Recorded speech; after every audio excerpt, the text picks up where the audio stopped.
How do states balance local government autonomy? Have you ever wondered how states manage to give local governments the freedom to operate while still keeping a watchful eye? This balance is essential for effective governance. Let's break it down. States create legal frameworks that outline what local governments can and cannot do. This means local authorities have specific powers defined by the state's constitution and laws. The balance involves allowing local governments to have control over their organization, functions, finances, and personnel decisions, while the state maintains oversight to ensure everything aligns with broader policies. At the core of this balance are two main systems: Dillon's rule and home rule. Under Dillon's rule, local governments can only exercise powers that the state legislature explicitly grants. This means their autonomy is quite limited. On the other hand, home rule gives local governments more freedom to manage their own affairs without needing state approval, as long as they stay within certain legal limits. States typically allow local governments to have authority in four main areas. First is structural authority, which lets them decide how to organize their own governance, like setting up city councils or county boards. Next is functional authority, where they choose the services they provide, such as police and fire protection or zoning regulations. The third area is fiscal authority, which involves how local governments can raise money, borrow funds, and manage their budgets. Finally, there is personnel authority, which covers decisions about hiring and managing local government employees. However, the level of power local governments have can differ greatly from one state to another.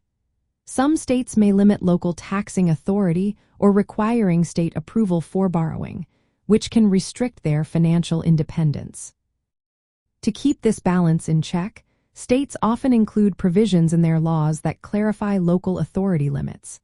These laws also outline when the state can step in and override local decisions. Courts play a role in interpreting these laws, but sometimes judicial decisions may favor state authority, which can limit local autonomy. In recent years, some states have seen a reduction in local autonomy due to increased state control and court rulings supporting state power. This has led to discussions about revising state laws to better define local government powers and ensure a fair balance between state oversight and local self-governance. Practical examples of this balance include home rule charters that allow cities and counties to create their own rules without state interference, as long as they stay within defined limits. States may also set uniform standards for certain functions while allowing local customization to meet specific needs. Fiscal controls are another aspect where states might limit local tax rates or borrowing capabilities to maintain overall financial stability. Additionally, states may intervene in local governance during emergencies or financial crises, ensuring state interests are protected while still respecting local autonomy. In essence, states balance local government autonomy by granting varying degrees of authority across different areas while being guided by constitutional and statutory frameworks.